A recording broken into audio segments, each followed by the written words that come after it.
भुजगेन्द्रहरं सदा वसन्तं भवं भवानी सहितं नमामि।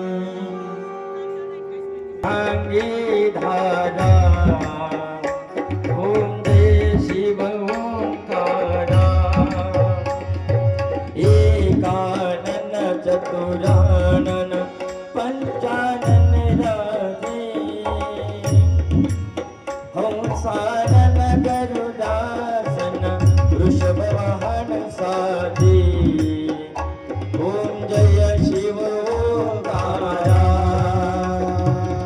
दो भुजा चार भुजा दस भुजा सोही,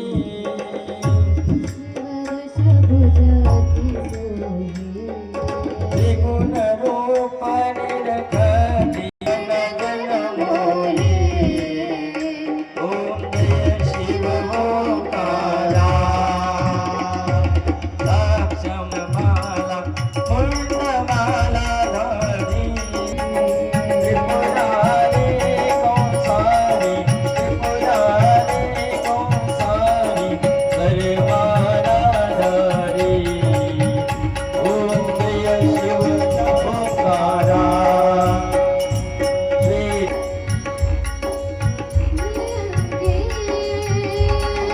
सनकादिक गरुडादिक, सनकादिक गरुडादिक भूतादिक संगे। ओम जय शिव ओंकारा, कर के मध्य कमंड कर के मध्य ये दिन के का। ओम जय शिव ओंकारा, पर्वत सोई पार्वती शंकर कैलासा, प्रभु शंकर कैलासा। पावत तोरी दवुट दर्शन पावत, चितवुट दर्शन पावत, महिमा अति भारी। ओम जय शिव ओंकारा, त्रिगुण स्वामी जी की आरती जो कोई नर गावे, प्रभु जो कोई नर गावे। कहत शिवानंद स्वामी, कहत शिवानंद स्वामी, मनवांचित फल पावे। ओम जय शिव ओंकारा, ओम जय शिव ओंकारा।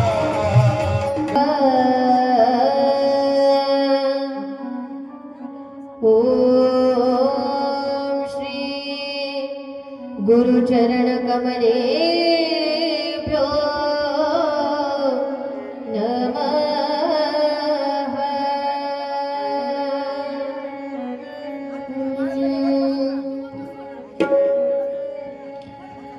वक्रतुंड महाकाय,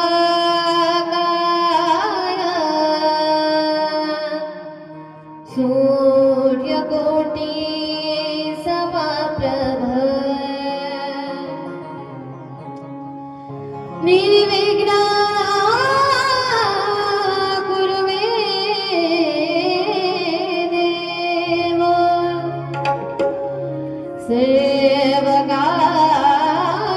सर्वकार्येषु सर्वदा।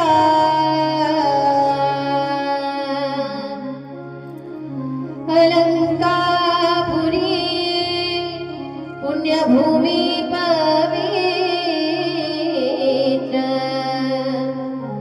तेथे नांदतो ज्ञानराजा सुपात्र। तया ठविता महापुण्यराशी, नमस्कार माझा श्री सद्गुरु ज्ञानेश्वरासी। पुंडलिक वरदा हरि विठ्ठल श्री ज्ञानदेव। हरिनाथ भगवान माऊली ज्ञानेश्वर महाराज जगद्गुरु तुकाराम महाराज शांती ब्रह्मैकनाथ महाराज नगद नारायण महाराज की वामन भो महाराज की भगवान बाबा महाराज की हर हर हर हर हर हर हर हर हर महादेव.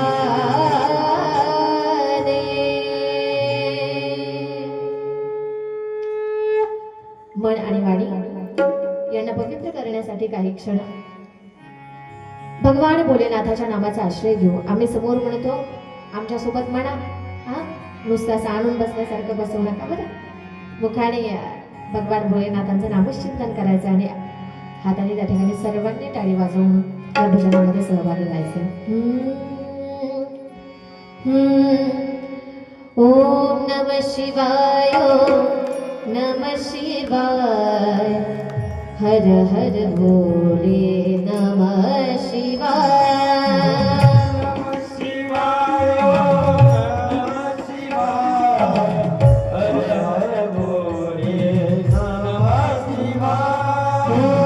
नमः शिवाय हर हर भोले नमः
सर्वांनी भजन म्हणायचं एका आवाजामध्ये, असं पाठीमागे पुढे अजिबात होऊ द्यायचं नाही.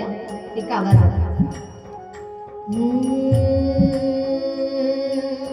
विश्वेश्वराय शिव विश्वेश्वराय हर हर भोले नमः शिवाय म्हणा.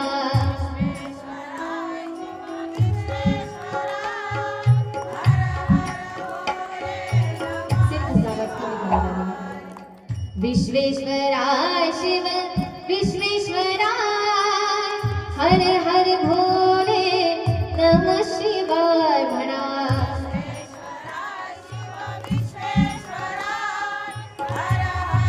एक आवाज आहे. नागेश्वराय शिव नागेश्वराय हर हर भोले नमः शिवाय.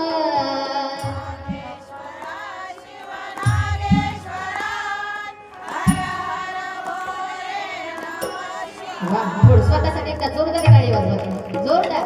आता सगळ्यांनी सोबत हा.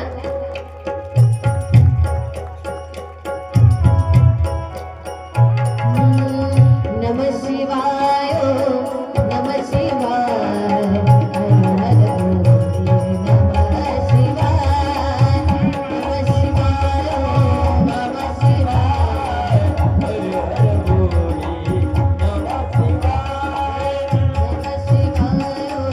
ओम नमः शिवाय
हर हर भोले नमः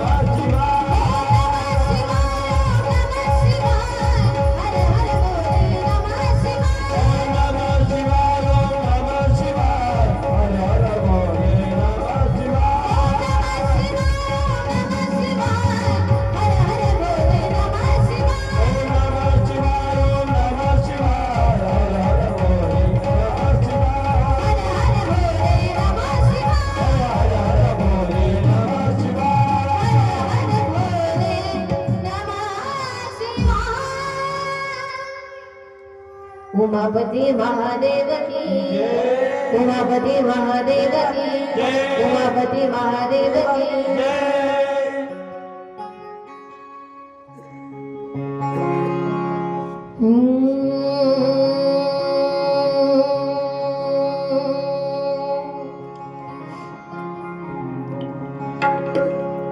सर्वांनी हात जोडायचे.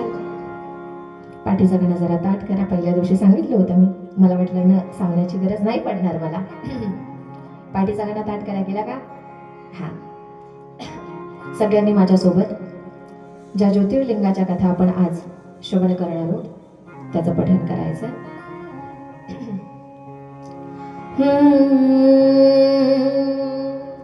शिट्टी नका वाजू देऊ दादा.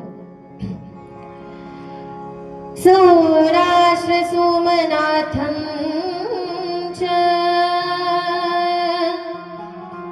श्रीशैल्यं मल्लिकार्जुनम्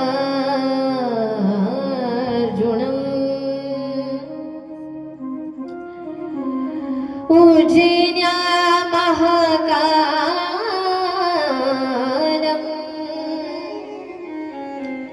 ओंकारं ममलेश्वरम्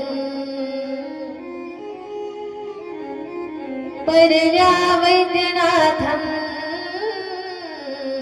च डाकिन्या भीमशङ्करम् सेतुबन्धे तु रामेशं नागेशं दारुकावने वाराणस्यस्तु विश्वेश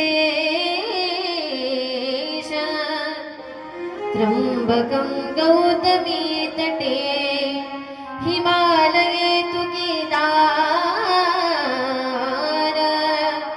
कृष्णेशं च शिवालये एतानि ज्योतिर्लिङ्गानि सायं प्रातः पठेन्नरः सप्तजन्मकृतं पापं स्मरणेन विनश्यति इति 12 ज्योतिर्लिङ्गस्तोत्र सम्पूर्ण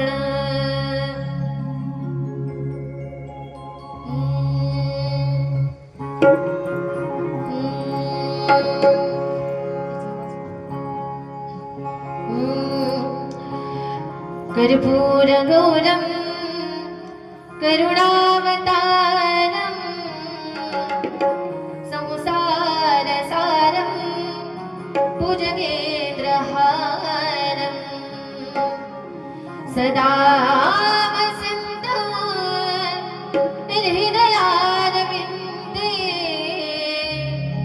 भवं भवामि सहितं नमामि भवं भवामि सहितं नमामि मनोजवं मारुततुल्यवेगं जितेन्द्रियं बुद्धिमतां वरिष्ठं वातात्मजं वानरयुतमोख्यम् श्रीरामदूतं शरणं प्रपद्ये श्रीरामदूतं शरणं प्रपद्ये श्रीरामदूतं शरणं प्रपद्ये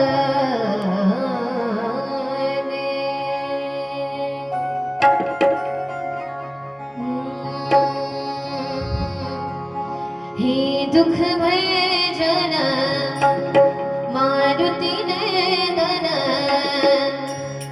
हे दुख भंजन मारुति नंदन सुन लो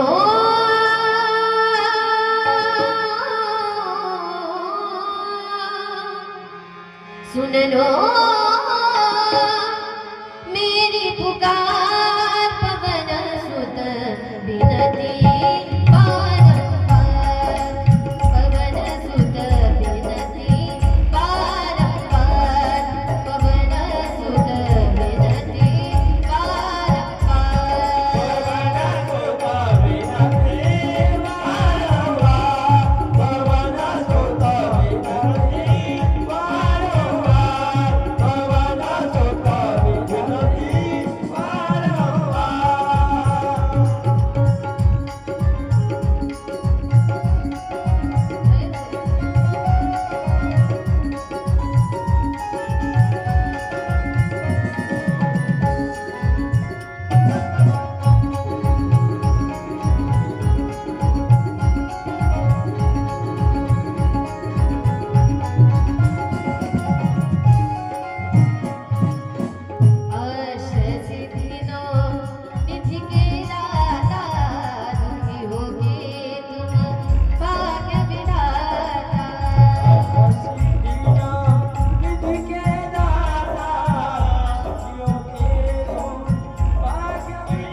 परम मंगलमय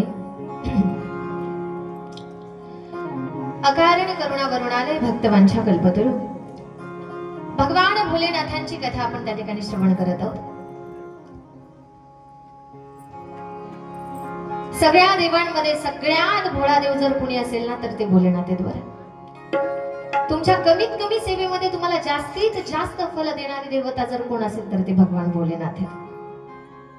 मग अगदी तुम्ही एक लोटाभर जल समर्पित करून या, त्या जलाच्या बदल्यात तुम्ही मागाल ते तुम्हाला देणारी देवता म्हणजे भगवान भोलेनाथ आहेत. भगवान भोलेनाथ एक असं दैवत आहे, एक असे भगवान आहेत की ज्या देवतांना, ज्या देवतेची पूजा देवतांनी करावी, नवल नाही.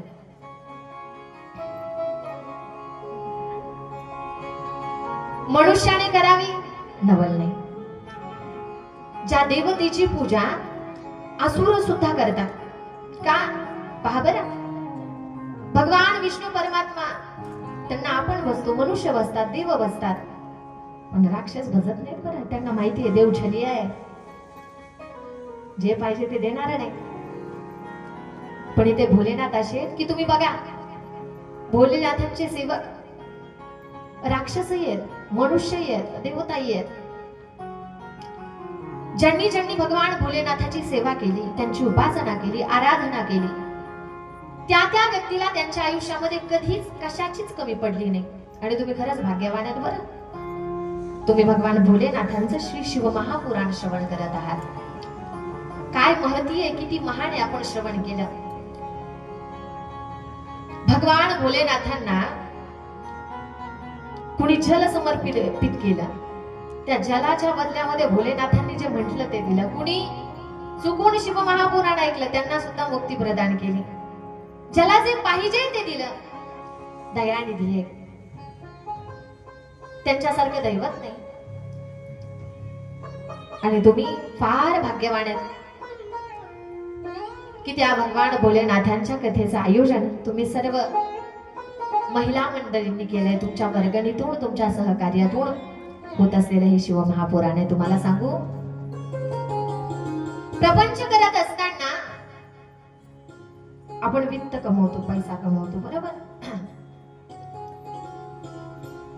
पण त्या पैशाची धन्यता किती आहे, किंवा आपण पैसा किती कमवला हे कशाबद्दल कळतं माहितीये?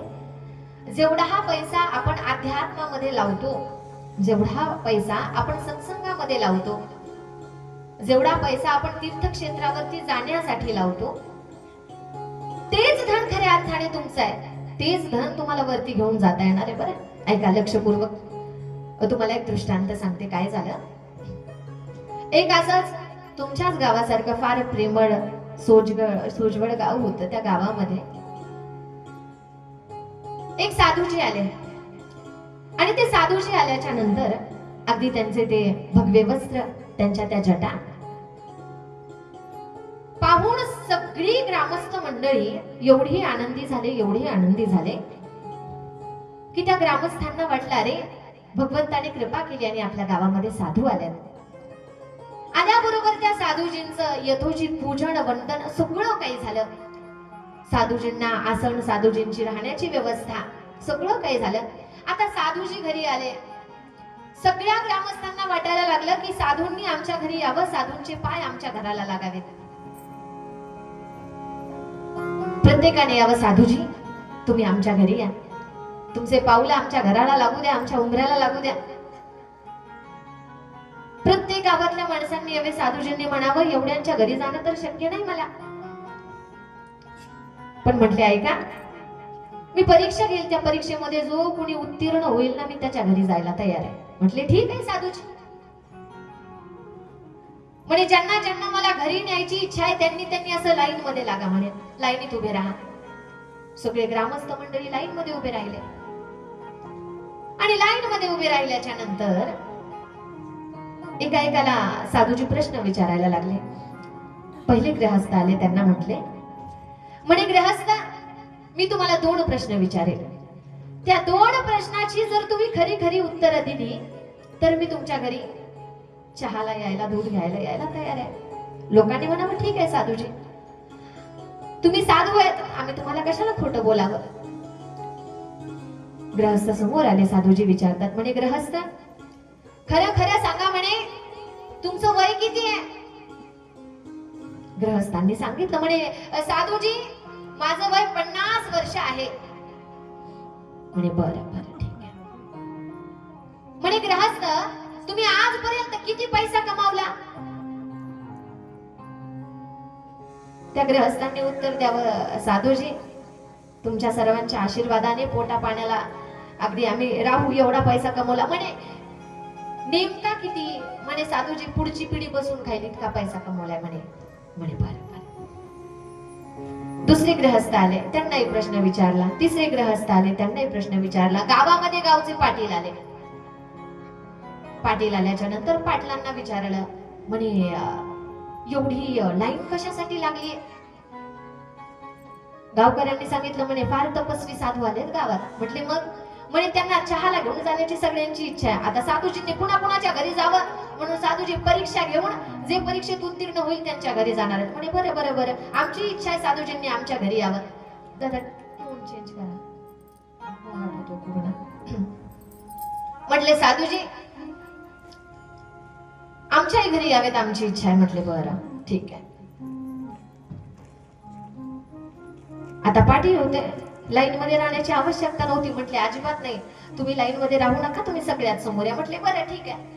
पाटील समोर आले. पाटलांना प्रश्न विचारला. म्हणे पाटील मी 2 प्रश्न विचारतो, माझ्या प्रश्नांची उत्तर द्या. म्हणे बरं ठीक आहे. पाटलांना प्रश्न विचारला. म्हणे पाटील तुमचं वय किती? पाटलांचं वय होतं 70 वर्ष. आता पाटलांनी 70 वर्ष सांगा म्हणा. पाटील 70 वर्ष वय सांगत नाही. पाटलांना विचारलं वय किती? पाटील म्हणतात साधूजी माझं वय फक्त आणि फक्त 25 वर्ष आहे म्हणे. किती सांगितलं? 25 वर्ष.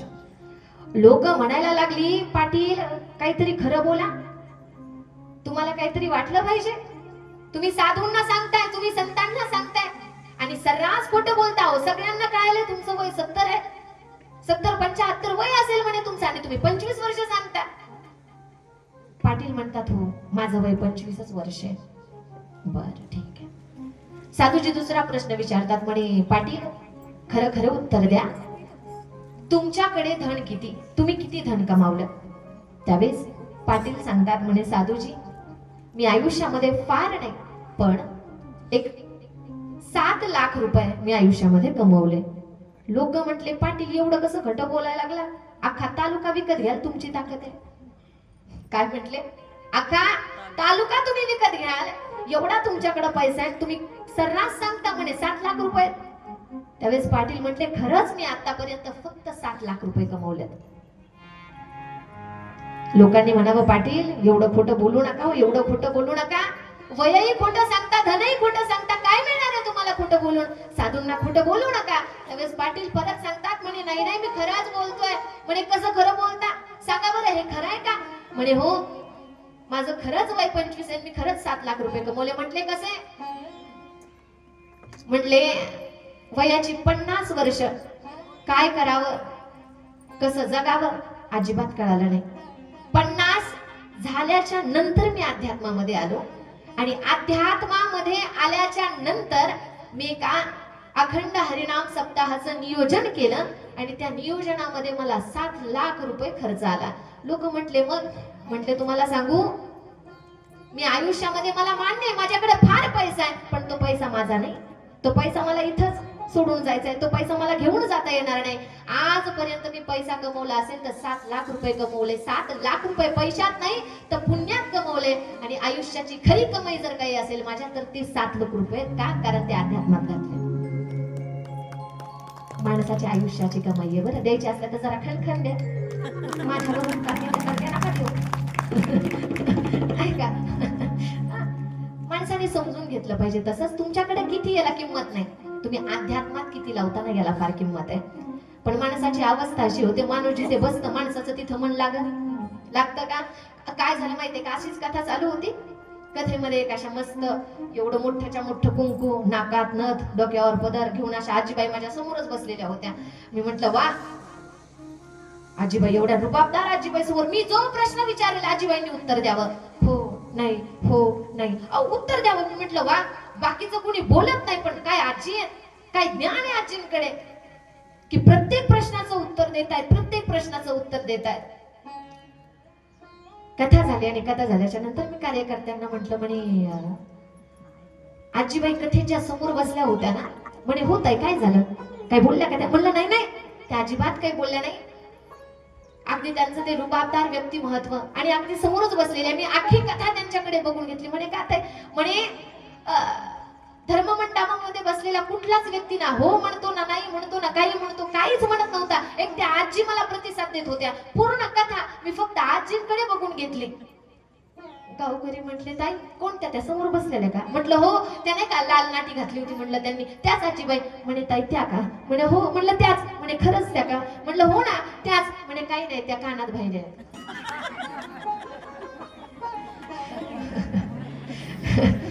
काय फायदा आहे का? म्हणजे असं होतं कधी कधी, इतकं विचित्र होतं. म्हणजे आपण ऐकतो करतो, पण कधी कधी आम्हालाही कळत नाही काय व्हायला. म्हणून आम्ही तुम्हाला कायम सांगत असतो, तुम्हाला कळतंय ना तर आम्हाला प्रतिसाद देत चला, म्हणजे आम्हाला कळतं की तुम्हाला आम्ही सांगतोय ते कळतंय, नाही का? नाही तर गाडी निघून गेली आणि हात केला, अजिबात फायदा. परवा दिवशी तुम्ही म्हणले नाही नाही ताईंनी कथा सांगितली होती तिसऱ्या दिवशीची, पण त्यातला आम्हाला थोडंसं कळा, फायदा होणार आहे का त्याचा? अजिबात नाही. तिथलच्या तिथे जवाची तवाच. चला ऐका, भोलेनाथांची कथा आहे. आपण सर्व माता माऊल्या तुमच्या सर्वांच्या परिश्रमातून, खरंच बरं तुमच्या गावचं करावं तेवढं कौतुक कमी आहे. खरंच म्हणजे आज जवळपास 6वा दिवस आहे तुमच्या गावामध्ये. कौतुक याच्यासाठी, या ज्या महिला मंडळी त्याच्यातल्या 50% महिला शेतात जाऊन काम करून इथं आल्यात, त्यांच्यासाठी एकदा जोरदार टाळी वाजवा, जोरदार टाळी. खरंच बरं तुमच्या इथलच्या पुरुष मंडळींना टेन्शन घ्यायचं का? अजिबात नाही. कारण तुम्ही, आम्ही जिथे राहायला आहेत अगदी बाजूला सगळी शेतच आहेत ना, आम्ही पाहतो किती कमाल आहे म्हटलं यांची. शेतातही जातात, बरोबर घरी येतात. बरं तुम्हाला काम तर करा, जातानी हे उठणार, यांना सगळं हातात द्यायचं, तिथून तुम्ही सगळं आवडत आणि सगळं आवडून. खरंच बरं तुमचं करावं तेवढं कौतुक कमी आहे. खरंच अगदी संतांचे, महापुरुषांचे तुमच्यावरती फार आशीर्वाद आहेत. कारण तुम्ही ज्या भूमीत जन्माला आलात ती भूमी फार महान आहे. तुम्हाला जवळच भगवानगड पण आहे, नाही का?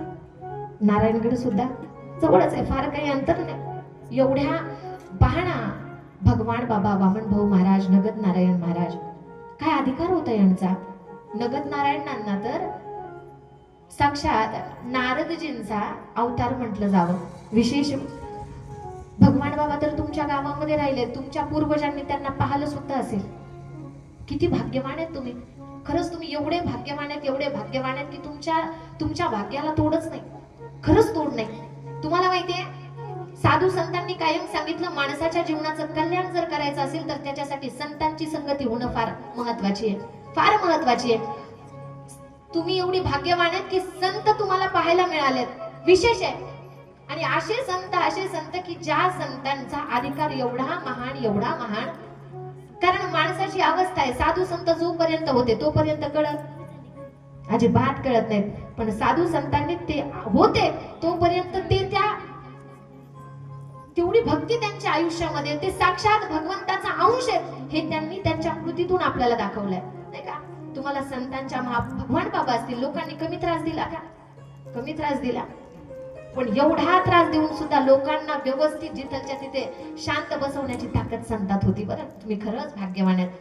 म्हणून एक काम करा, हा हात आहे ना जरा पुढे घ्या तुमचा, असं पुढे घ्या. इंडिया इज माय कंट्री असं म्हणायला नाही लावणार, काळजी करू नका. घेतला, मागच्या पुढच्या मागच्या आउट ऑफ कव्हरेज रेंज मधल्या नसलेल्या असलेल्या घेतला, उजवा उजवा घेतला ना, हा घेतला. आता जरा तुमच्याकडे करा, असा केला, असं थोडा थोडा थोडा थोडा मागे घ्या, घ्या घ्या घ्या घ्या, जरा स्वतःला शाबासकी द्या. खरंच काय सुंदर, खरंच बरं आहात ना, जागे आहेत ना, झोपल्या नाहीत ना, जागे राहून कथा ऐका सर.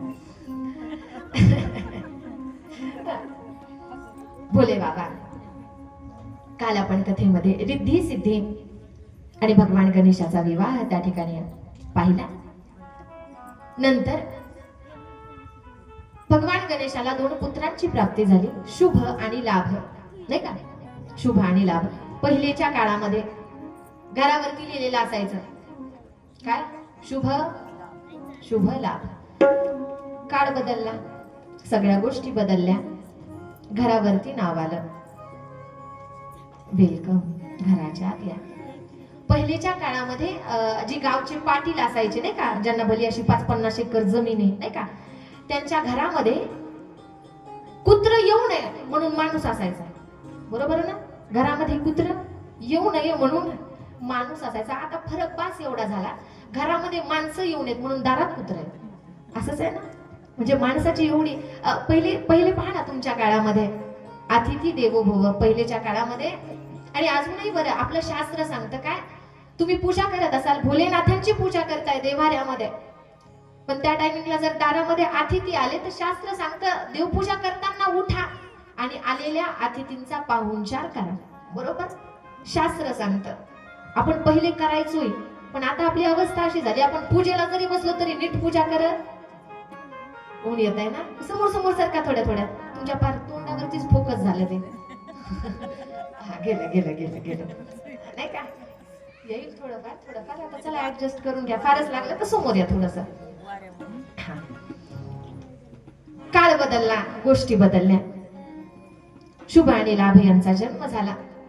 जे कार्तिक स्वामीजी पृथ्वीच्या 3 प्रदक्षिणा घातल्याच्या नंतर लग्न होणार आहे, या आनंदामध्ये पृथ्वीच्या 3 प्रदक्षिणा घालतात. तोपर्यंत इकडे गणपती बाप्पा शुभमंगल होऊन पण जातं आणि 2 पुत्रांची प्राप्ती होते. कार्तिक स्वामी येतात, जसे कार्तिक स्वामी आले म्हणे लावा आता आमचं लग्न. माता पार्वतीने म्हणावं गणपतीचं लग्न झालंय, संसारही सुखाचा चाललोय. म्हणे झालं कसं काय? गणपती तर मोठ्या पोटाचा आहे, गणपती बाप्पा मोठ्या पोटाचे. एवढ्या पटकन पृथ्वीच्या 3 प्रदक्षिणा घालून आलेच कसे? माझं वाहन मयूर आहे, मयूराला वेग आहे, त्यांचं वाहन उंदीर आहे. गणपती बाप्पा मोठे, उंदीर छोटा, एवढं वजन घेऊन पृथ्वीला 3 प्रदक्षिणा मारल्याच कशामुळे? त्यावेळेस माता पार्वतीने सांगितलं म्हणे बुद्धीची देवता आहे गणपती बाप्पा. तुम्ही गेले पृथ्वीला 3 प्रदक्षिणा घातल्या, गणपती बाप्पाने बुद्धी लावली. कारण गणपती बाप्पाही सुरुवातीला गेलेच होते पृथ्वीच्या 3 प्रदक्षिणा मारण्यासाठी. बरं, पण उंदीर मामा होते. उंदीर मामांनी पहिल्यांदाच सांगितलं म्हणे बाप्पा हे बघा, जोपर्यंत मला वजन झापतंय तोपर्यंत ठीक आहे, नाही झापलं की तुम्हीच मला उचलून घेऊन जा. आता पृथ्वी आहे, पृथ्वीला प्रदक्षिणा मारायच्यात, सोपं आहे का? नाही. आता पृथ्वीला कुठे उतार आहे, कुठे चढाव आहे. आता बाप्पा आहेत. उंदीर मामांनी सांगितलं म्हणे बाप्पा जोपर्यंत सगळं चांगलंय तोपर्यंत बरं आहे, काही कमी जास्त वाटलं तुम्ही खाली उतरायचं, मला धक्का द्यायचा आणि ज्यावेळेस खाली असेल त्यावेळेस बरोबर म्हणे मी तुम्हाला घेऊन जातो. बाप्पा म्हणले अशा भानगडीत पडलोत ना तर कार्तिक स्वामी येतीलही, आपल्याला काही जमायचं नाही. म्हणून गणपती बाप्पा आई वडिलांना 3 प्रदक्षिणा मारतात. गणपती बाप्पांचं लग्न होतं. कार्तिक स्वामी आले, राग आला म्हणे मला जसं सांगितलं तसं करण्यासाठी मी पृथ्वीला 3 प्रदक्षिणा मारल्या, येऊस तर गणपतीचं लग्न लागलं. एवढा राग आला आणि कार्तिक स्वामी क्रोंच पर्वतावरती त्यांच्या मामाजींच्या घरी निघून गेले. मामाजी म्हणजे काय? आता पार्वती. पार्वती कुणाची मुलगी आहे? पर्वतराज हिमालयाची पर्वताची मुलगी आहे पार्वती. मग कार्तिक स्वामींच्या मामाचं गाव कोणतं? पर्वत. क्रोंच पर्वतावरती कार्तिक स्वामी त्या ठिकाणी राहायला निघून गेले. नंतर इकडे जो वध झाला तारकासुराचा वध झाल्याच्या नंतर अशा अनेक असुरांच्या कथा येतात. त्यातल्या ज्या मेन कथा आहेत त्या कथा आपण पाहणार आहोत. एक असा राक्षस झाला की त्या राक्षसाने भगवान भोलेनाथांची एवढी साधना केली, वरदान पाहिजे होतं त्याला. भोलेनाथांची साधना करतोय, आराधना करतोय, भोलेनाथ आहेत, माहिती होतं हा मागताना काहीतरी उलट पुलटच मागणार आहे, म्हणून भोलेनाथ काही पटकन प्रसन्न होईनात.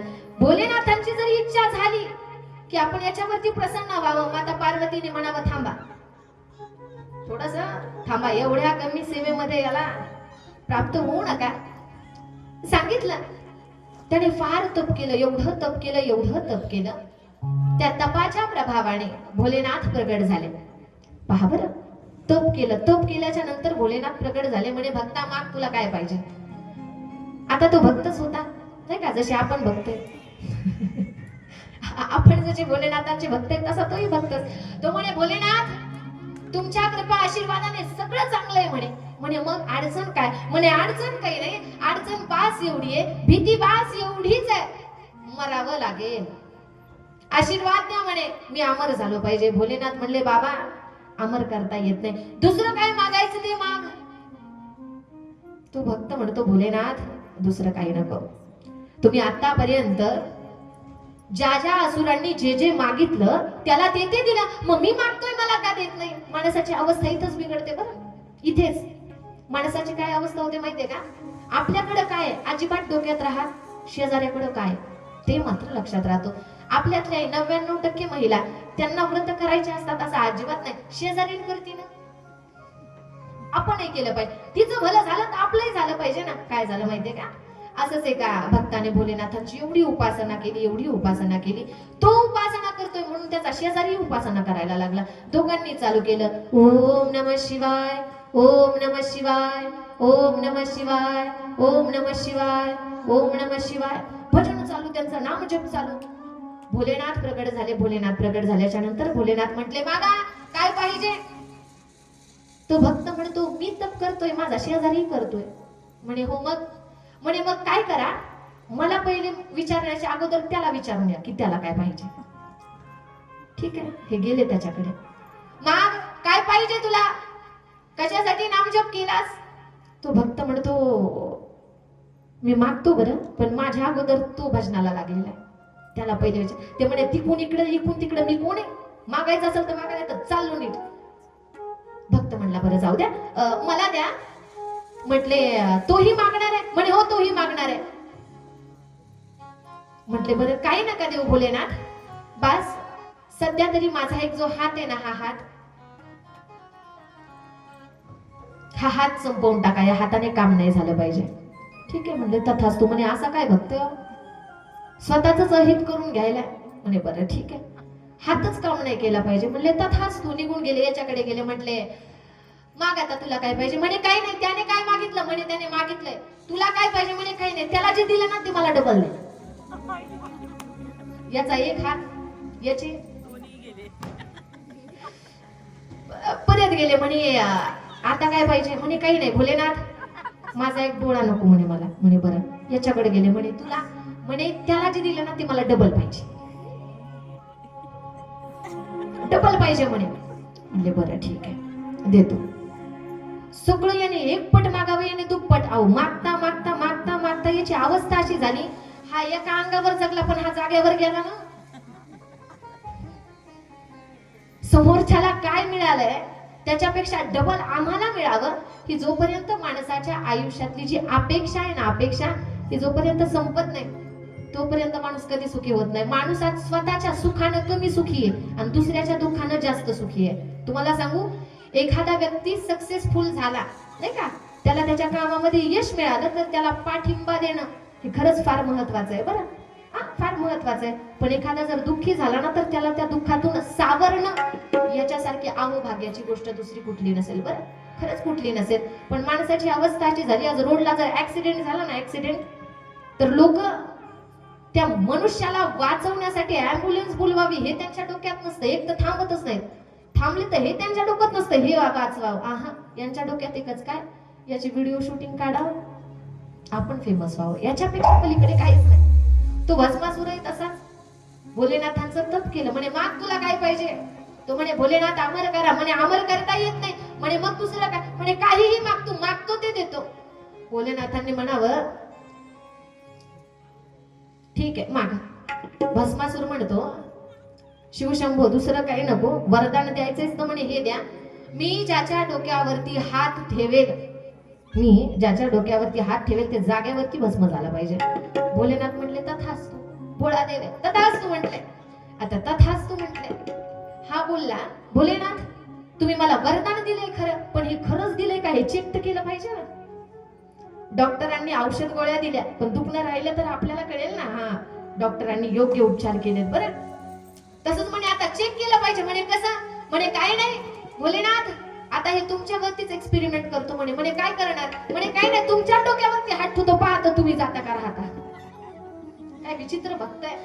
अहो काय पाहता माझ्याकडे. भोलेनाथांना टेन्शन आलं. भोलेनाथ समोर, हा भस्मासूर माग. भोलेनाथ समोर, भस्मासूर माग.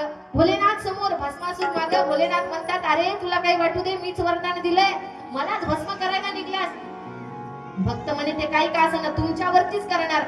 भोलेनाथ एवढ्या टेन्शन मध्ये विष्णू भगवंताकडे गेले.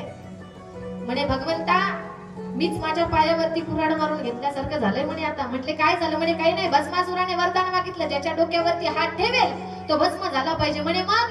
म्हटले काही नाही, तो माझ्या डोक्यावरती हात ठेवायला निघाला. म्हटले आता? म्हटले काही नाही, कृपा करा, काहीतरी करा. म्हटले बरं काय करू? म्हणे काहीही करा. म्हणले ठीक आहे. भोलेनाथ समोर.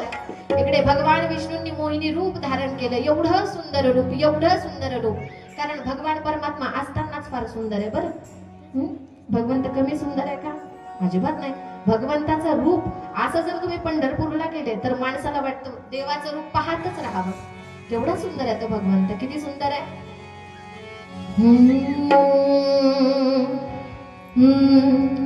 सुंदर ते ध्यान उभे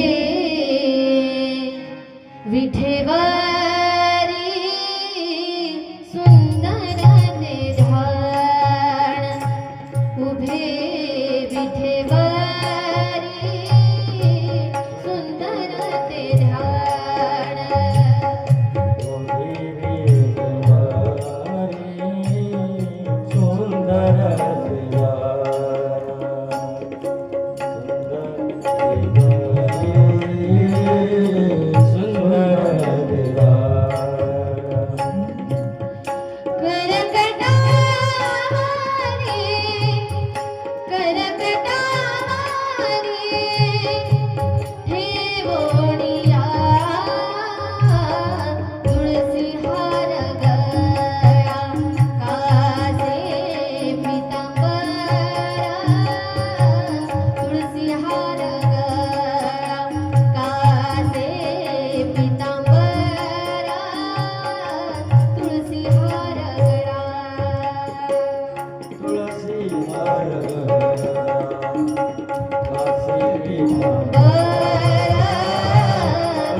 शशिकळा लोकल्या. एवढा सुंदर तो भगवान परमात्मा, तो असाच सुंदर आहे. आणि त्याने रूप धारण केलं मोहिनीचं. मोहिनी भगवान भोलेनाथ समोर, भस्मासूर माग. तेवढ्यामध्ये मोहिनी भगवान येतात. अति सुंदर असं त्यांचं रूप. भस्मासुराने जसं भगवंताला पाहिलं विसरून गेला स्वतःला. मोहिनी भगवंताने जसं जसं करावं ना सेम तसं हा भस्मासूर करायला लागतो. मोहिनी भगवान एवढं सुंदर नृत्य करतात, एवढं सुंदर नृत्य करतात. ते नृत्य करता करता भगवान त्या भस्मासुराला जवळ बोलवतात. सांगतात म्हणे मी जसं करतोय ना तसा नृत्य करा म्हणे, तुम्ही पाहू तुम्हाला किती जमतंय नृत्य. तो म्हणे हा, तो असतानाच असुर होता नाही का. असतानाच तुम्हाला सांगू, देव आणि असुरामध्ये फरक काय, राम आणि रावणामध्ये फरक काय? फार काही फरक नाही. रामात आणि रावणात फार फरक नाही. फरक एवढाच आहे. काय झालं माहितीये, रावणाला प्रभू रामचंद्रजींनी ज्यावेळेस मारल्याच्या नंतर जी मंदोदरी आहे, रावणाची जी पत्नी आहे, ती मंदोदरी एवढा राग आला तिला, एवढा राग आला. मंदोदरी म्हणते, अरे माझा पती आहे ज्याने नवग्रहांच्या पायऱ्या केल्यात, देवता त्याच्या बंदीशाळेत आहेत, आणि एवढ्या बलवानाला मारणारा नेमका कोण आहे? एवढा राग आला. रागाच्या भरामध्ये रणांगणामध्ये जाते मंदोदरी आणि गेल्याच्या नंतर तिच्या सेवकांना विचारते म्हणे, माझ्या पतीला मारणारा कुठे आहे? माझ्या पतीला कोणी मारलं? त्यावेळेस हात गेला म्हणे ते तिथे दगडावरती बसलेले आहेत. मंदोदरी राम प्रभूंकडे समोरून जात नाही, पाठीमागच्या दिशेने जाते. जशी मंदोदरी जाते ना मैवात, मंदोदरीची सावली प्रभू रामचंद्रजींवरती पडणार तेवढ्यामध्ये रामप्रभू उठतात जसे उठले ना, मंदोदरी विचारते, प्रभू माझ्या पतींना तुम्ही मारला? म्हणे हो. रामजींनी विचारावं, आई मीच मारलं, एवढा अधर्म करत होता, सगळ्या गोष्टी व्यवस्थित सांगितलं. मंदोदरी म्हणते हो माहितीये मला, कारण मंदोदरी सामान्य नाही बर. 5 पतिव्रतेमध्ये जिथं नाव घेतलं जावं ना, ती मंदोदरी आहे, सामान्य नाहीये. तुम्हाला माहितीये आपण सोनं घालतो, घालता का तुम्ही? हाय का सोनं? आपण सोनं घालतो, सोनं घातल्याच्या नंतर सोन्यावरती मळ चढतो ना. मंदोदरीची खासियत काय होती माहितीये? तिने मळ चढलेलं सोनं जरी घातलं तरी घातल्याबरोबर त्याच्यावरती जी चढलेला मळ आहे ना, तो निघून जायचा. कारण मंदोदरीचा जन्मच एवढा सुंदर आहे, एवढा सुंदर आहे की ती एका राक्षसाची मुलगी नव्हती बरं. मंदोदरी, तुम्ही कथा ऐकली असेल, मंदोदरी राक्षसाची मुलगी नव्हते. माणसाने आयुष्यामध्ये सत्संग केला पाहिजे, संतांची संगती केली पाहिजे, कधीतरी कुणाचं चांगलं केलं पाहिजे. तुम्हाला सांगू, अध्यात्म म्हणजे काय हो? अध्यात्म म्हणजे अशी फार मोठी गोष्ट आहे का? नाही म्हटले तुम्ही फार देवाची पूजा करताय, भोलेनाथांना दररोज जल समर्पित करताय, सगळी काही सेवा करताय, आषाढी कार्तिकीची वारी करताय, सगळं करताय, आणि इकडे कुणाचंच चांगलं करत नाही, त्याला अध्यात्म म्हणता येईल का? नाही. मंदोदरी कसं होतं आलं माहितीये? मंदोदरी काय झालं माहितीये का? एका साधू संतांची फार यज्ञाचं आयोजन होतं, पूजाचं आयोजन होतं. त्या पूजेमध्ये, कुठल्याही पूजेमध्ये भगवंताला नैवेद्य दाखवला जातो. बरेचसे साधू संत मंडळी आले होते. प्रसादासाठी खीर बनवली होती आचार्याने, खीर बनवली. आता ती खीर बनवली आणि पूजा झाली की नाही हे पाहण्यासाठी आचार्य निघून गेला. तेवढ्यामध्ये तिथे साप आला. जसा साप आला, सापाने स्वतःच्या तोंडातली गराळी खिरीमध्ये टाकली. हे पाहत होती तिथे असणारी बेंडकी. कोण पाहत होती? बेंडकी. तिने पाहिलं, म्हणे ही जर खीर साधू संतांनी खाल्ली तर फार अपराध होईल, गुन्हा होईल, पाप लागेल, आणि या पापाची जबाबदारी कोण घेईल? म्हणे पापाची जबाबदारी घेईल तो घेईल, ते होईल नंतरची नंतर, पण आता काय होईल? साधू संत एवढे तपस्वी आहेत, यांना जावं लागेल, यांना विनाकारण मरावं लागेल. त्या बेंडकीने विचार केला, असा विचार केला, ती म्हणे आता आपण तर सांगू शकत नाही, आचार्य तर इथं नाही, मग काय केलं पाहिजे? साधू आहेत, संत आहेत, त्यांचा प्राण वाचला पाहिजे, जीव वाचला पाहिजे. बेंडकी विचार करते बरं, माणसाने माणसाच्या जीवनामध्ये विचार केला पाहिजे. विचार, ती बेंडकी हसून विचार करते, म्हणे साधू संत मरण्यापेक्षा आपण मेलेलं काय वाईट आहे का? म्हणून ती बेंडकी म्हणते आपण सांगू शकत नाही, आपण काय करू, उडी घेऊ, आणि ती उडी घेऊन या खिरीमध्ये त्या ठिकाणी उडी टाकू म्हटले. आपण उडी टाकली की खीर कुणी खाणार? उखळती खीर होती बरं, ती गरम गरम उखळणारी ती खीर.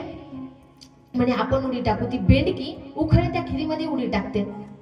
आता उडी टाकल्याबरोबर ती मेली. जशी मेली, आचार्य आले, म्हणे वा, हेच दाखवायचं होतं देवाला नैवेद्य, आणि काय बेंडकी मेली म्हणे, याच्यामध्ये खीर कोणी खाल्ली नाही. तुम्हाला माहितीये, ती बेंडकी ज्यावेळेस मेली, हे सगळं भगवान परमात्मा पाहत होते.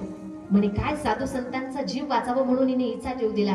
पुढचा जन्म तिला चंदनाचं जे झाड आहे ना, चंदनाचं झाड, ती चंदन झाली.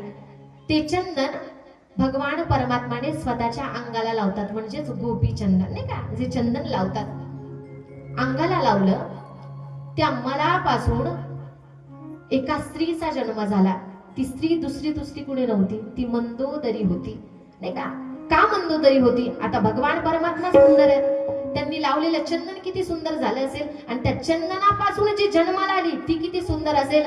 लोकांनी म्हणावं, देवतांनी म्हणावं, देव एवढे सुंदर, देव एवढे सुंदर, देव एवढे सुंदर, ती कन्या किती सुंदरी असेल. एवढी सुंदरी, एवढी सुंदरी, एवढी सुंदरी, तिचं नाव ठेवण्यात आलं मंदोदरी. जसं नाव ठेवलं, आता म्हणलं हिचा सांभाळ कोण करेल, म्हणून एका राक्षसाला सांभाळायला दिली, आणि नंतर तिचा विवाह रावणासोबत आला. एवढा अधिकार की 5 पतिव्रतेमध्ये मंदोदरीचं नाव घेतलं जावं. रामप्रभूंकडे आले आणि म्हणते, रामप्रभू तुम्ही माझ्या पतींना मारलंय. वनवासी असणाऱ्या प्रभूंनी माझ्या पतींना मारलंय, की ज्या पतीची संपत्ती छोटी नाहीये. इथे प्रभू वनवासामध्ये राहत आहेत आणि तो सोन्याच्या महालामध्ये राहतोय, कुठलीच बरोबरी होणार नाही. त्यावेळेस मंदोदरी म्हणते माझ्या पतीत आणि तुमच्यात बास एकच फरक आहे. काय फरक आहे? माझ्या पतीला एवढ्या पत्नी आहेत पण तरी सुद्धा परस्त्रीकडे पाहताना नजर चुकली. काय? परस्त्रीकडे पाहताना नजर चुकली, मरावं लागलं.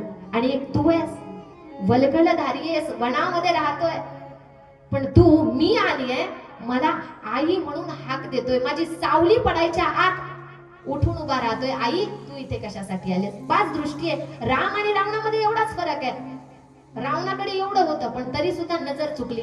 आणि राम प्रभू एवढा अधिकार आहे, एवढा मर्यादा पुरुषोत्तम आहे. तुम्ही पहा ना, सीतामाई वनवासाला गेल्याच्या नंतर सुद्धा ज्यावेळेस यज्ञ करायचा होता, प्रभूंनी दुसरा विवाह नाही केला. मर्यादा पुरुषोत्तम आहेत ना. किती अधिकार असेल, काय असेल. देवामध्ये आणि असुरामध्ये फार फरक नसतो. तुम्हाला सांगू, आपण आपल्या देवाने आपल्याला जन्म दिलाय, सगळ्या गोष्टी दिल्यात. इथे आल्याच्या नंतर माणसाला राक्षस व्हायचं का राम व्हायचं, रावण व्हायचं का, हे आपल्या हातात आहे नाही का. तुम्ही म्हणाल ताई मग आम्ही काय राक्षस आहेत काय? राक्षस फक्त शरीराने असतो असं नाही बरं. काही काही माणसांची विचार एवढे विचित्र असतात, एवढे विचित्र असतात की त्यांना कधीच वाटत नाही कुणाचं चांगलं व्हावं, कधीच वाटत नाही. आणि ज्यांना वाटतं ना कधीच कुणाचं चांगलं होऊ नये, खऱ्या अर्थाने त्यांच्यामध्येच रावण लपलेला असतो बरं. रावण, तो रावण. भगवान परमात्मा एवढं सुंदर नृत्य करतात, भस्मासूर येतो त्या नृत्यामध्ये. भगवान परमात्माने जशी करावं, जी कृती करावी, जशाच तशी कृती भस्मासुराने करावी. भगवान परमात्मा नृत्य करतात. नृत्य करत असताना जसं भगवंत करतायत तसा भस्मासूर, जसं भगवंत करतायत तसा भस्मासूर. पाहता पाहता पाहता भगवान परमात्मा नृत्य करत असताना स्वतःच्या डोक्यावरती हात ठेवतात. कुठे ठेवतात? स्वतःच्या डोक्यावरती हात ठेवतात. जसा स्वतःच्या डोक्यावरती भगवान मोहिनीने हात ठेवला तसाच भस्मासूर स्वतःच्या डोक्यावरती हात ठेवतो. पाहता काय, जाग्यावरती स्वतःच भस्म होऊन जातो. जाग्यावरती भस्म झाला भस्मासूर. आणि ते ही कृती काही काही माणसं म्हणतात बघा, आपलीच माणसं म्हणतात नाही नाही असं झालंच असेल का, हे झालंच असेल का. ही जी कृती ही तुमच्या त्या ठिकाणी नगर जिल्ह्यामध्ये एक गाव आहे, त्या गावामध्ये घडलेली कृती. तिथे भगवान मोहिनीने त्या ठिकाणी नृत्य करून भस्मासूर तिथे भस्म झालेला आहे. तिथे अजूनही भगवान भोलेनाथांची आणि विष्णू मोहिनी भगवानाची त्या ठिकाणी पूजन केलं जातं. याच्यानंतर शिवमहापुराणामध्ये नंदिकेश्वराचं, यक्षेश्वराचं, कोटी रुद्र संहिता, नंदिकेश्वराचं महात्म्य सांगण्यात आलं. कुठली सेवा केल्याच्या नंतर काय फल मिळतं हे शिवमहापुराण सांगतं. मग काय केल्याच्या नंतर काय फल मिळेल तर पहा, मी तुम्हाला सांगितलं होतं पहिल्याच दिवशी भगवान भोलेनाथांचं पूजन कसं केलं पाहिजे नाही का. मग आता कसं केल्याच्या नंतर काय मिळेल हे आपण आज श्रवण करणार आहोत. ज्यांना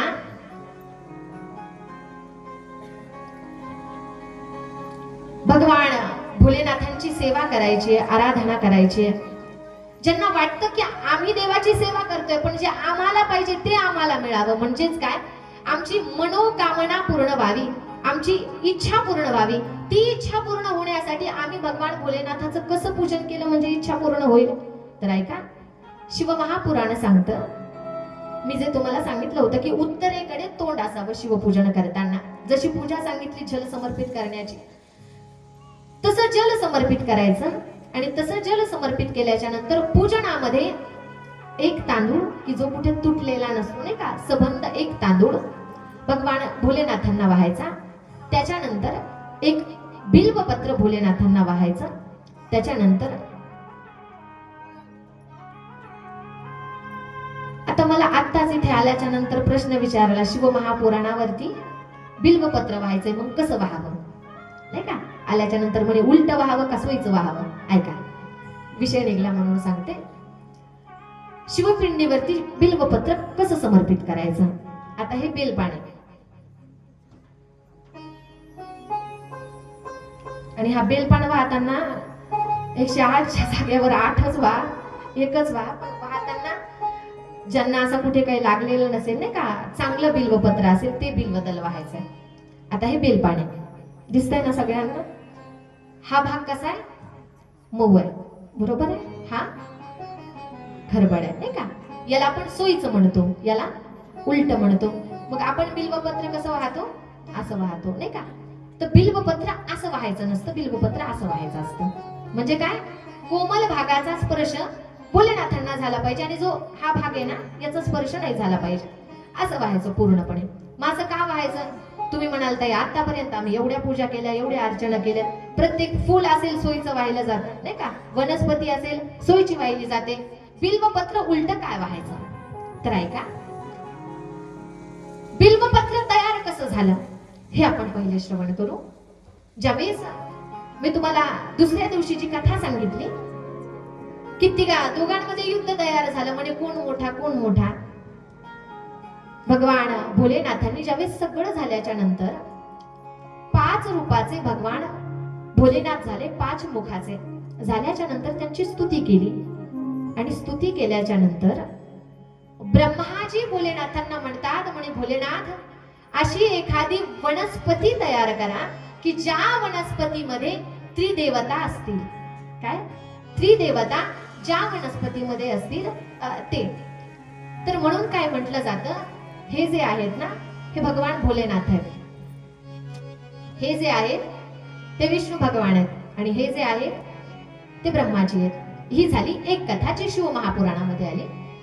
आणि जी कथा आम्ही आमच्या गुरुदेवांकडून श्रवण केली ती एक सांगते की हे असंच का व्हावं. काय माहितीये का, हे जे बिल्वपत्र आहे, या बिल्वपत्राचा हा जो कोमल भाग आहे, हा कोमल भाग माता पार्वती आहेत असं गृहीत धरलं जातं, आणि हा जो भाग आहे तो भाग माता लक्ष्मी आहेत. कळते ना माझी भाषा? हे कोण आहेत? माता पार्वती आणि ह्या माता लक्ष्मी. जर तुम्ही बिल्वदल भोलेनाथांवरती असं समर्पित केलं तर तुम्हाला पुण्य लागत नाही. पुण्य तर लागतच नाही, पुण्य तर सोडूनच द्या, पण विशेष तुम्हाला पाप लागतं. कसं पाप लागतं? माता लक्ष्मीचं पातिव्रत्य भंग करण्याचं पाप तुम्हाला लागतं. का? कारण माता लक्ष्मी कुणाच्या पत्नी आहेत? माता लक्ष्मी बोलते मी, लक्ष्मी पार्वती नाही. माता लक्ष्मी विष्णू भगवंताच्या पत्नी आहेत. हा हा. आणि माता पार्वती शिवशंभूंच्या. हा भाग माता पार्वतीचा असल्यामुळे असा समर्पित करायचा. काही काही आजीबाईंचा आम्हाला प्रश्न असतो, ताई आमची फार इच्छा आहे की भोलेनाथांना 1000 बेलपत्र व्हावं, नाही का? तुमची इच्छा असते, कारण जेवढं बिल्वदल, जेवढं पूजेमध्ये साहित्य आपण जास्त वाहू तेवढ्या प्रमाणात भोलेनाथ आपल्याला प्रसन्न होतात. आपल्या सर्वांना ज्ञात आहे. मग आता जी तरुण आहेत ते स्वतः झाडावर जाऊन घेऊन येऊ शकतात, नाही का? पण जे वयोवृद्ध आजीबाई आहेत, ज्यांना गुडघ्याने चालवेना, नातू ऐकेना, लेकरू ऐकेना, मग काय करावं?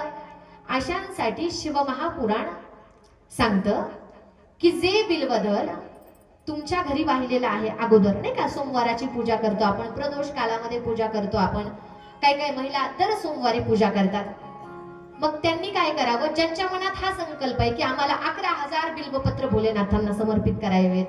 कुणाच्या मनात असतं नाही नाही आम्ही एका वर्षामध्ये भोलेनाथांना 1 लाख त्या ठिकाणी बिल्वपत्र समर्पित करणार आहेत, अशी ज्यांची संकल्पना असते. आता मला सांगा, 11,000 बिल्वपत्र आणणं सोपं आहे का? अजिबात नाही. काही काहींचं असतं 1108 बिल्वपत्र आम्ही भोलेनाथांना समर्पित करू. सोपं आहे का? अजिबात नाही. मग त्याच्यासाठी काय करायचं? या बिल्वपत्रासाठी सांगितलं म्हणे हे बिल्वदल आहे. भगवान भोलेनाथांना राम नाव फार प्रिय आहे. शिवशंभूंना राम नाव फार आवडतं. म्हणून काय करायचं? जे चंदन आहे ना, चंदन, ते चंदन भोलेनाथांना पांढरं चंदन तेवढं आवडत नाही. बरं, आपण काय करतो? पांढऱ्या चंदनाने पूजन करतो. नाही, जे लाल चंदन असतं बघा, तुम्ही पाहिले असेल, ते लाल चंदन घ्यायचं. हे जे बेलपत्र आहे ना, ज्या बेलपत्रावरती काढायचं त्याच्यासाठी दुसरं बेलपान हातात घ्यायचं, आणि त्या बेलपानाने या तिन्ही बेलपत्रावरती लाल चंदनाने राम राम राम असं लिहायचं. काय करायचं? राम राम लिहायचं. असं केल्यानं काय होईल? असं केल्यानं होईल असं, जिथे तुम्ही असं एक बेलपान वाहिल्याच्या नंतर 1 बेलपान वाहिल्याचं पुण्य लागतं. बरोबर? 1 बेलपान वाहिल्याचं पुण्य लागतं. पण ज्यावेळेस अशा बिल्वपत्रावरती तुम्ही राम राम राम लिहिता, त्यावेळेस 1 बेलपत्र वाहिल्याच्या नंतर 1 बेलपत्र वाहिल्याचं नाही तर 108 बेलपत्र वाहिल्याचं पुण्य तुमच्या खात्यावरती पडतं. 108 बेलपत्र. बरं, त्याच्यामुळे असं बेलपत्र व्हावं. आता मी जे सांगितलं, आजी कुठून आणतील? मग त्यांनी काय करायचं? मी तुम्हाला सांगितलं, जल कुणाचं स्वरूप आहे? भगवान विष्णूंचं. विष्णूंना जलप्रिय आहे. विष्णूंचं जल असल्यामुळे भोलेनाथांनी विष्णूंना वरदान दिलेलं आहे की तुम्ही ज्या जलामध्ये राहता ते जल जर एखाद्याने एखाद्या पूजनाच्या वस्तूवरती टाकून परत ती वस्तू मला जरी समर्पित केली तरी त्याला तेवढंच पुण्य लागेल. म्हणून त्यांनी काय करायचं, बिल्वपत्र वाहिलेलं आहे, त्याच्यानंतर ते बिल्वपत्र तामणामध्ये घ्यायचं किंवा घंगाळामध्ये घ्यायचं, जे छोटंसं घंगाळ असतं ना भगवान परमात्माच्या पूजनासाठी, त्याच्यामध्ये घ्यायचं. त्याच्यामध्ये घेतल्याच्या नंतर काही काहींची सवय अशी असते, ते एकदाच पाणी घेतात आणि नंतर बिलपान पुढवतात. तसं करायचं नाही. पहिले बेलपत्र टाकायचं, नंतर त्याच्यावरती जल समर्पित करायचं. जल समर्पित करून भोलेनाथांना विनंती करायची, भोलेनाथ अशी अशी अडचण आहे, आम्हाला बेलपत्र मिळाले नाही, म्हणून आम्ही हेच बेलपत्र तुम्हाला त्या ठिकाणी समर्पित करत आहोत. ज्यावेळेस तुम्ही वाहिलेल्या बेलपत्रावरती सुद्धा श्रद्धापूर्वक अंतःकरणाने जल समर्पित करून ते बेलपत्र भोलेनाथांना जर तुम्ही समर्पित केलं तर तुम्हाला या व्यासांच्या गादीवरतून सांगते, जे पुण्य पहिल्यांदा बेलपत्र समर्पित केल्याच्या नंतर त्या व्यक्तीला लागलं तेवढंच पुण्य तुम्हाला सुद्धा लागल्याशिवाय राहत नाही. तेवढंच पुण्य तुम्हाला लागतं. असो, हे झालं बेलपानाची विधी. जे मला तुम्हाला उपाय सांगायचे, असं बेलपान व्हायचं. कोमल भाग कधीही भोलेनाथांना स्पर्श झाला पाहिजे, बस एवढं लक्षात ठेवायचं. ऐका, त्याच्यानंतर भोलेनाथांच्या समोर बसून तुमचं तोंड जे आहे ते उत्तरेकडे असलं पाहिजे, बस या गोष्टीचं लक्ष ठेवायचं. प्रार्थना करायची. आता प्रार्थना करत असताना कुठल्या देवाला म्हणजे कुठल्या देवाला त्या ठिकाणी कुठल्या देवाचं आवाहन करायचं किंवा कुठल्या देवाचं नामचिंतन करायचं, आपण जो उपाय पाहतोय तो उपाय तुमच्या मनाची इच्छा आहे ती पूर्ण व्हावी त्याच्यासाठी. म्हणून आपण चंद्रमौळी भगवंत त्यांचं नामचिंतन करून त्यांची छवी आपल्या डोळ्यासमोर साकारून त्या ठिकाणी जलामध्ये काही तांदूळ आणि जे चंदन आहे ते चंदन, हळदी कुंकू हे समर्पित करून ते जल वाहत असताना चंद्रमौळी भगवंताचं चिंतन करायचं. ज्यावेळेस असा विधी तुम्ही कराल त्यावेळेस परिणाम असा होईल की तुमच्या मनातली जी इच्छा आहे, कुठलीही असू द्या, घरासंबंधित असू द्या, पैशांच्या संबंधित असू द्या, कुठलीही इच्छा असू द्या, ती इच्छा साक्षात भगवान चंद्रमौळी तुमची इच्छा पूर्ण केल्याशिवाय राहणार नाही, पूर्ण करतात. त्याच्यासाठी असं केलं पाहिजे. मग तुम्ही म्हणाल ताई हे किती वेळ करावं, तर सांगितलं म्हणजे जोपर्यंत तुमची इच्छा पूर्ण होत नाही तोपर्यंत, किंवा संकल्प करून. काय माहितीये का, संकल्प केल्याशिवाय तुम्हाला काय पाहिजे हे भगवान परमात्मापर्यंत जात नाही. मग ज्यावेळेस पहिल्या दिवशी पूजन कराल, पहिल्या सोमवाराला, त्या दिवशी हातामध्ये पाणी घ्यायचं आणि पाणी घेऊन संकल्प सोडायचा, हे चंद्रमौली भगवान आम्ही तुमचं पूजन करतोय. कशासाठी, आमच्या मनातली तुमच्या मनातली जी इच्छा आहे ती इच्छा बोलायची आणि ही इच्छा तुम्ही पूर्ण करा. याच्यासाठी आम्ही काय 11 सोमवार असतील, 21 सोमवार असतील, हे पूजन आम्ही करू आणि तो संकल्प सोडून ते जल त्या ठिकाणी पृथ्वीवरती समर्पित करायचं. असं जर आपण केलं तर आपली इच्छा पूर्ण होते. असो, त्याच्यानंतर काही काहींचं असं असतं, आत्ताच्या याच्यामध्ये तुम्ही सगळ्या वयोवृद्ध आहेत, तुम्हाला चष्मेत नवल होय, तुम्हाला चष्मेत अजिबात नवल नाही, पण अवस्था अशी झाली 5-5 वर्षाच्या लेकराला सुद्धा चष्मे लागलेत की नाही. तर मग आपण आता म्हणायला लागलो म्हणे लेकरांचा स्क्रीन टाइम वाढला नाही का, फोन फार बघतात वगैरे वगैरे वगैरे. ती गोष्ट एक वेगळ्या बाजूला आहे नाही का, ते एक वेगळं आहे. 5 वर्षामध्ये लेकरू किती फोन पाहणार आहे. तुम्ही पाहिलं तर लेकरांना फार लहान लहान वयामध्ये त्या ठिकाणी चष्मे आहेत. मग जर तुम्हाला वाटत असेल आमचा जो चष्मा आहे, किंवा काही काहींना डोळ्याचा फार त्रास असतो, वयोवृद्ध आज्यांना सुद्धा डोळ्यांचा फार त्रास असतो, चष्मा लावण्याने राहत नाही. मग तुम्हाला जर वाटत असेल की आमच्या डोळ्यांचा आजार राहावा तर त्याच्यासाठी काय केलं पाहिजे, शिवमहापुराण सांगतं. पौर्णिमा असते बघा, पौर्णिमा नाही का, ज्या दिवशी पूर्ण चंद्र असतो त्या दिवशी काय करायचं, पिंपळाचं पान असतं, ते पिंपळाचं पान घरी आणायचं, घरी खीर बनवायची, तांदळाची जी खीर बनवतो ना ती खीर बनवायची.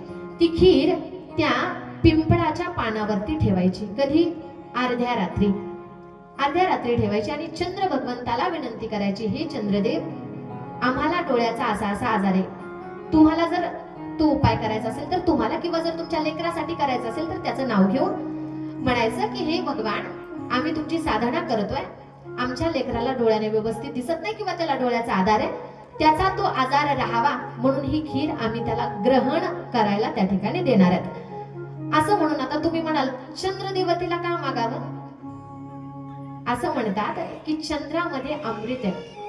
ज्यावेळेस ती खीर तुम्ही तिथे ठेवता तर चंद्र भगवंताचे जे अमृत कण आहेत ते त्या खिरीमध्ये पडतात. मग काय करायचं, ती खीर अगदी 5 ते 7 मिनिट तो जो व्यक्ती आहे ज्याला तुम्ही ते खायला देणार आहेत नाही का, त्या व्यक्तीला भगवान चंद्राकडे एक 5 ते 7 मिनिट एकटक नजरेने पाहायला लावायचं. प्रार्थना करायची की हे भगवान, आम्हाला डोळ्यासंबंधित असा असा आजार आहे, आम्हाला दिसत नाही, तर ते दिसणं आम्ही हा उपाय करतोय त्याच्यामुळे आम्हाला दिसावं, आमचा डोळ्यांचा आजार हळूहळू हळूहळू कमी व्हावा, अशी प्रार्थना करून जर ती खीर व्यवस्थित पद्धतीने तुम्ही बनवून पौर्णिमेच्या दिवशी चंद्राच्या प्रकाशामध्ये ठेवली तर त्याचा परिणाम असा होतो की जवळपास 5 ते 7 पौर्णिमेमध्येच ज्या व्यक्तीला डोळ्यांच्या संबंधित कुठलाही आजार आहे त्या व्यक्तीचा तो आजार चंद्र भगवान अगदी भोलेनाथांच्या कृपेतून तो आजार तुमचा नष्ट होईल, तो थांबेल. त्याच्यानंतर शिवमहापुराण सांगतं की माणूस फार साधना करतो, फार भक्ती करतो, फार आराधना करतो, पण ताई आम्ही बिल्वदल समर्पित करतो, आम्ही सगळं समर्पित करतो. काही काही महिलांचे प्रश्न असे येतात की ताई आम्ही सगळं करतो पण गोंधळ असा होतो की आमच्या घरातली जी परिस्थिती आहे, जी विषम परिस्थिती आहे ती जात नाही, काही ना काही अडचण, काही काहीच्या घरामध्ये अडचण असं येतं की म्हटले आम्हाला संपत्तीचा लाभ एवढा होतो, म्हटले किती, म्हटले घरामध्ये दरवर्षी 20 लाखाचं उत्पन्न होतं. काय सांगितलं, घरामध्ये 20 लाखाचं उत्पन्न होतं, पण काय करावं ताई 25 लाखाचा दवाखानाच येतो. फायदा आहे का 20 लाखाच्या उत्पन्नाचा? अजिबात नाही. असं जर होत असेल, जर तुम्हाला तुमची विषम परिस्थिती घालवायची असेल तर काय करायचं, जे आपण जल समर्पित करतो नाही का गेल्याबरोबर, तसं न करता गेल्याबरोबर बेलपत्र जे आहे ना, ते बेलपत्र डायरेक्ट भोलेनाथांना समर्पित नाही करायचं, तर ते बेलपत्र जे अशोक सुंदरीचं स्थान आहे, तुम्हाला माहिती आहे नाही का, मी सांगितलं होतं पहिल्या दिवशी, अशोक सुंदरीचं जे स्थान आहे त्या अशोक सुंदरीच्या स्थानावरती ते बिल्वपत्र तशा पद्धतीने, तसंच बरं, नाही तर परत म्हणाल नाही नाही आम्ही अशोक सुंदरीच्या स्थानावरती करतोय मग सुईचं घालायचं का उलट, कारण ती शिवपिंड आहे बरोबर, जे माता पार्वतीचं स्थान आहे तशाच पद्धतीने ते बिल्वपत्र समर्पित करून नंतर जे तुम्ही घेऊन गेलेले जल आहात ते जल भोलेनाथांना, गणपती बाप्पा, नंतर कार्तिक स्वामी, नंतर माता पार्वती, अशोक सुंदरी आणि नंतर भोलेनाथांच्या चरणावरती त्या ठिकाणी ते जल समर्पित करायचं. ज्यावेळेस असं जल तुम्ही भोलेनाथांच्या त्या ठिकाणी शिवपिंडीवरती समर्पित कराल त्यावेळेस जी तुमची विषम परिस्थिती आहे ती विषम परिस्थिती त्या ठिकाणी जाते. त्याच्यानंतर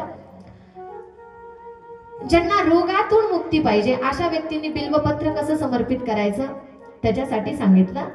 म्हटले पहिले बिल्वदल भोलेनाथांना समर्पित करायचं आणि नंतर जल समर्पित करायचं. माणसाची अवस्था अशीच होते, प्रत्येक घरामध्ये आजार आहेत ना, असा कोणी आहे का सुखी आहे? अजिबात नाही, सगळे सुखी आहे, दुखी आहेत त्या ठिकाणी.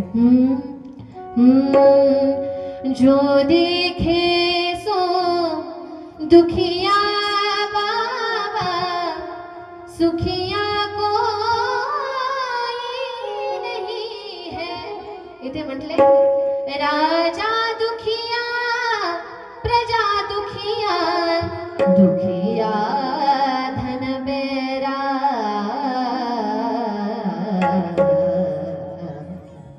जो देखे सो दुखिया बाबा, जो देखे सो दुखिया बाबा, सुखिया कोई नहीं है. जो देखे सो दुखिया बाबा, सुखिया कोई नहीं रे, जो देखे सो दुखिया, सुखिया कोई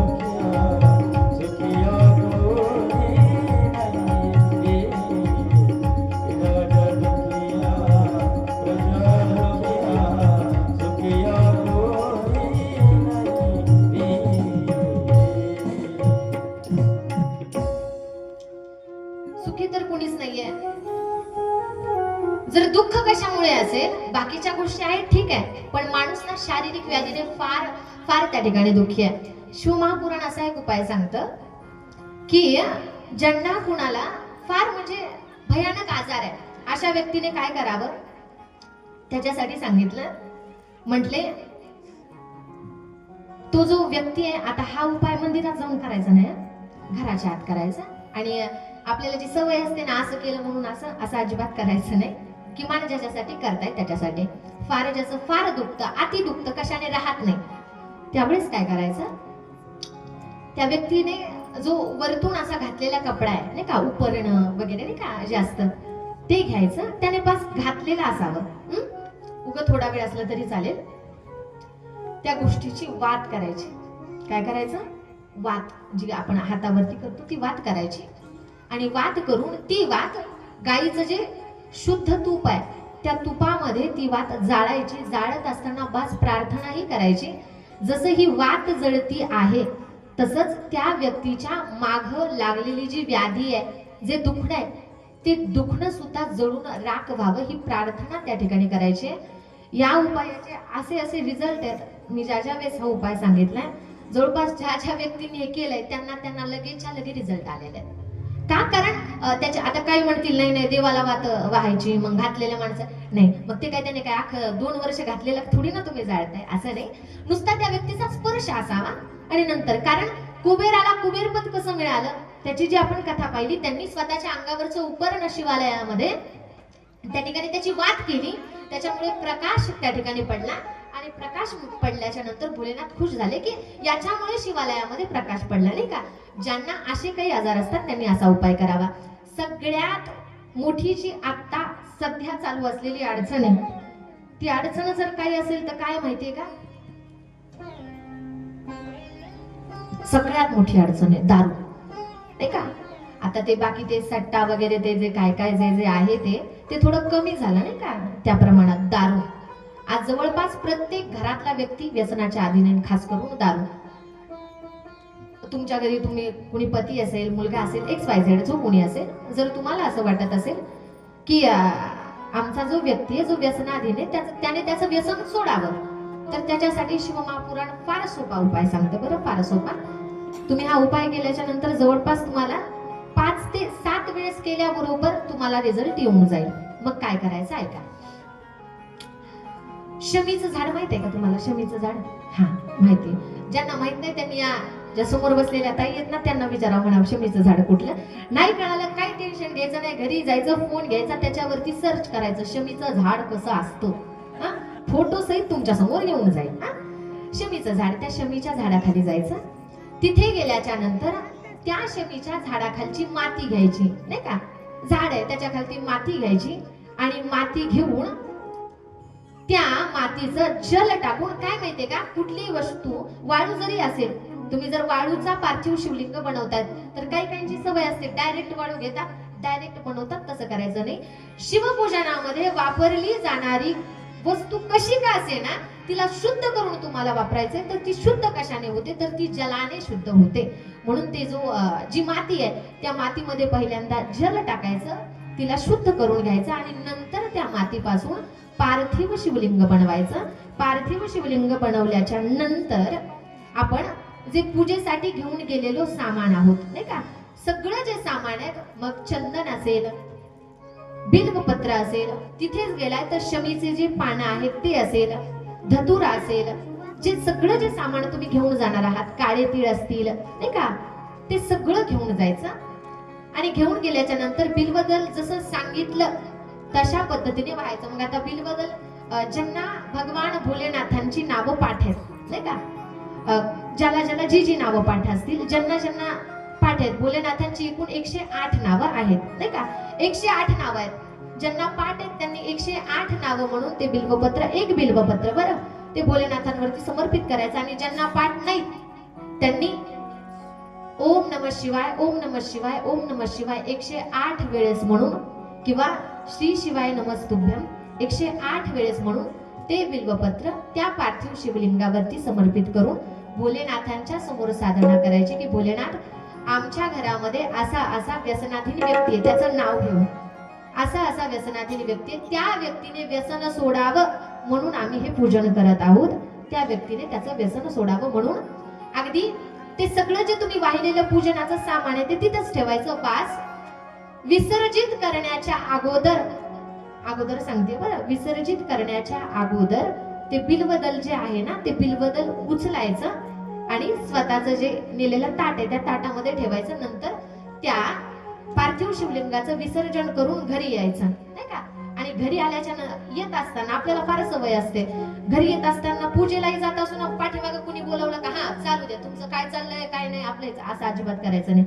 ते झाल्याच्या नंतर तिथून निघल्याबरोबर जशास तसं घरी यायचं. आल्यावरती सोमवार पासून हा उपाय करायचा.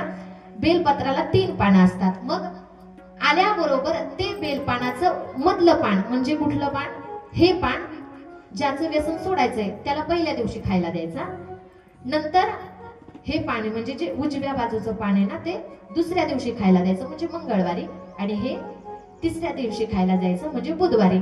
हे पानं संपले की परत गुरुवारी हेच करायचं. शुक्रवार, शनिवार, रविवार, लगेच सोमवार पासून तुमचं हे जे शेड्यूल आहे किमान 5 ते 7 वेळेस जर तुम्ही हा उपाय केला तर श्री शिवमहापुराण कथा सांगते, व्यसनाच्या अधीन फार गेलेला व्यक्ती असू द्या, आधीच ज्याने फार व्यसन करतोय, सुट्टा व्यसन सुटेना, लांब दाखवलंय पण व्यसन काही सुटेना, डॉक्टरांना दाखवलंय व्यसन काही सुटेना, अशी जरी परिस्थिती असेल, अशा परिस्थितीमध्ये सुद्धा जर तुम्ही भगवान भोलेनाथांना प्रार्थना करून अशा पद्धतीने भगवान भोलेनाथाचं पूजन करून ते बिल्वपत्र व्यसनाधीन व्यक्तीला खायला दिलं तर परिणाम भयानक व्यसन असू द्या, तो व्यक्ती जवळपास 1.5 ते 2 महिन्याच्या आत सोडून देतो.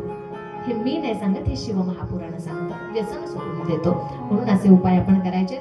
जवळपास बराच वेळ झाला तुम्ही बसून नाही का, बराच वेळ झाला आम्ही सांगतोय, तुम्ही तल्लीन झालाय ऐकण्यामध्ये. असू द्या, हरकत नाही. राहिलेला भाग आता 17चा भाग आपण नंतर पाहूया. थोडा वेळ उठूयात, नाही का, पाय थोडे मोकळे करूयात.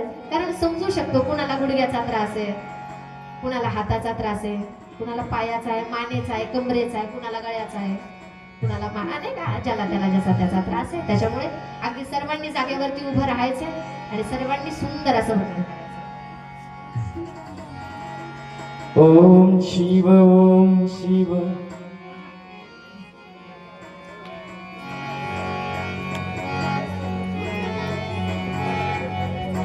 सर्वांनी गोड पाऊल खेळायचं.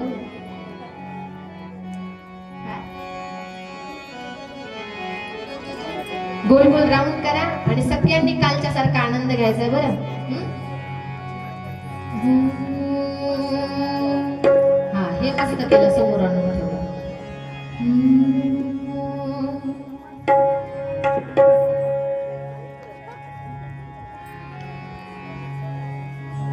ठेवलं.